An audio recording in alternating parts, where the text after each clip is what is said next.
Tidak perlu membuang waktu hanya untuk membenarkan sudut pandang orang lain tentang kita. Sebab baik atau buruknya penilaian terhadap kita itu tergantung dari siapa yang menceritakannya. Jadi cukup jalani hidup dengan apa adanya, tanpa perlu memikirkan komentar orang lain terhadap kita.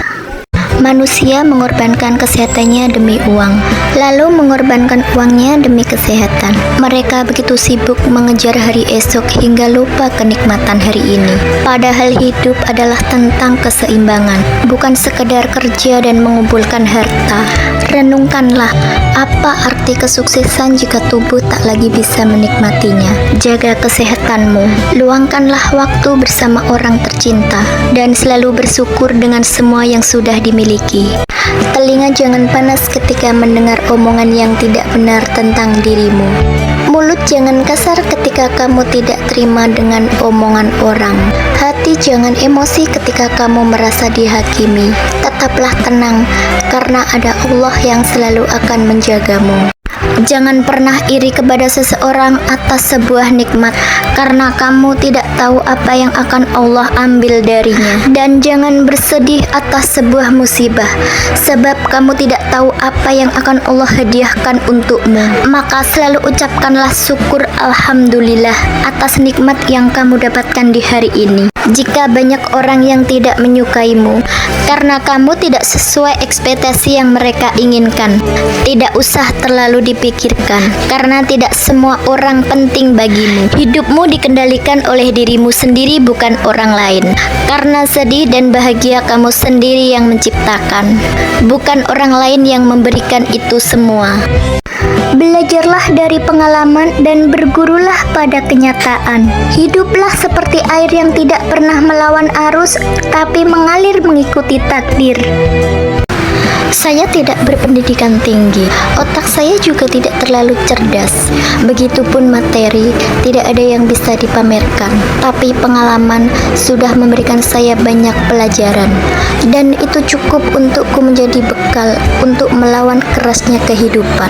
Buat kalian jangan pernah menyerah juga ya, karena manusia yang tanpa luka adalah manusia tanpa cerita.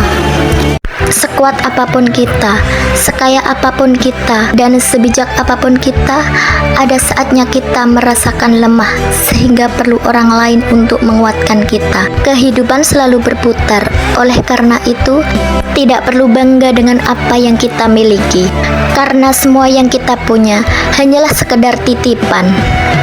Ketika aku kecewa pada seseorang, kenapa aku memilih untuk diam? Itu bukan karena aku takut pada mereka, tapi aku takut pada amarahku sendiri. Aku takut dengan lidahku sendiri. Aku takut lisanku melukai hati orang lain.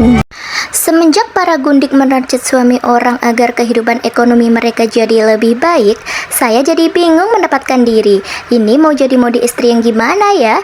Ada yang bilang jangan terlalu mandiri, nanti ego lagi-laginya terluka. Jiwa pemimpin melindunginya jadi nggak keluar. Jadi istri harus pintar, cantik, independen, lemah gemulai, nurut suami. Banyak perempuan seperti itu, tapi tetap saja diselingkuhin. Sampai akhirnya saya berpikir, ada kok laki-laki yang family man, setia sampai akhir hayat kayak Pak B.J. Habibie. Jadi istri permasalahannya di mana? Ya di karakter. Kalau sampah mah sampah aja monyet. Semenjak banyak kasus pelakor berseliweran di TikTok, saya juga jadi paham perasaan istri sah. Mungkin kalau belum pernah merasakan, kamu akan berpikir ya udah cut off aja. Tapi kadang ada rasa nggak terima seperti ini terselip dan bikin kecewa. Bayangkan ketika kita membuang-buang masa bugar dan cantik kita untuk orang yang salah. Apalagi kalau kena rumah tangga yang rintis, ekonominya dari bawah, yang awalnya cuma bisa makan mie instan sebungkus berdua, sampai bisa makan marugame udon seorang seporsi.